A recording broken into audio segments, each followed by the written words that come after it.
अमावस्या के दिन सुने ये व्रत कथा, जीवन की सभी परेशानियां होंगी दूर। हिंदू धर्म में अमावस्या का बहुत महत्व होता है। अमावस्या के दिन पूर्वजों का तर्पण और उनके नाम का दान करने का महत्व है। अमावस्या के दिन भगवान शिव और माता पार्वती की उपासना की जाती है। इस दिन अमावस्या व्रत सुनना भी शुभ माना जाता है। अमावस्या के दिन पवित्र नदी में स्नान करना चाहिए, साथ ही इस दिन दान भी करना चाहिए। अमावस्या के दिन भगवान शिव और माता पार्वती की उपासना की जाती है। इस दिन पीपल के वृक्ष की उपासना की जाती है।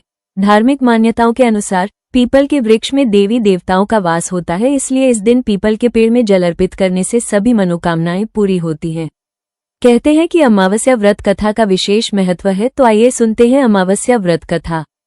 पौराणिक कथा के अनुसार एक राज्य में एक गरीब ब्राह्मण रहता है। पैसों की कमी के कारण उसकी पुत्री का विवाह नहीं हो पा रहा था। अपनी गरीबी से परेशान होकर एक दिन ब्राह्मण दंपत्ति ने एक साधु से उपाय पूछा, तो साधु ने बताया कि पास के गांव में एक धोबिन है जो अपने बेटे और बहू के साथ रहती है। यदि आपकी बेटी उस धोबिन की सेवा करे तो धोबिन खुश होकर उसे अपनी मांग का सिंदूर दे देगी, जिससे कन्या का विवाह तय हो जाएगा। ये सुनकर कन्या धोबिन के घर जाकर सारा काम करने लगी और इसका पता धोबिन व उसकी बहू को नहीं चल पाया।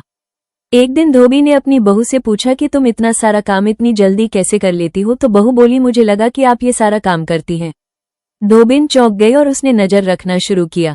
धोबिन ने जब सुबह उठकर देखा तो एक कन्या चुपचाप उसके घर का सारा काम कर रही थी। कई दिनों तक ऐसा चलता रहा। एक दिन धोबिन ने कन्या से कारण पूछा। कन्या ने साधु द्वारा कही सारी बात धोबिन को बता दी।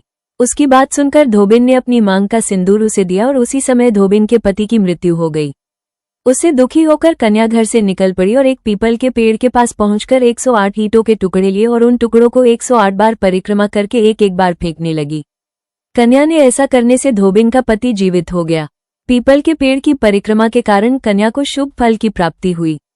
अमावस्या की पूजन विधि। अमावस्या के दिन पूजा करने के लिए सबसे पहले ब्रह्म मुहूर्त में उठकर सभी कामों से निवृत्त होकर स्नान कर लें। इस दिन गंगा स्नान जरूर करें। यदि आप नदी में स्नान नहीं कर सकते हैं तो घर में ही नहाने के पानी में थोड़ा सा गंगाजल डालकर नहा लें। इसके बाद सूर्यदेव को अर्घ्य दें। इस दिन भगवान शिव और माता पार्वती की पूजा करने से विशेष कृपा प्राप्त होती है।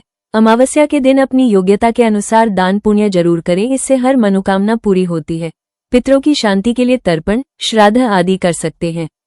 प्रिय भक्त, तो यदि आपको ये कथा पसंद आई है तो वीडियो को लाइक करें, चैनल को सब्सक्राइब और कमेंट में जय श्री राम जरूर लिखें। आप सभी का तहे दिल से धन्यवाद।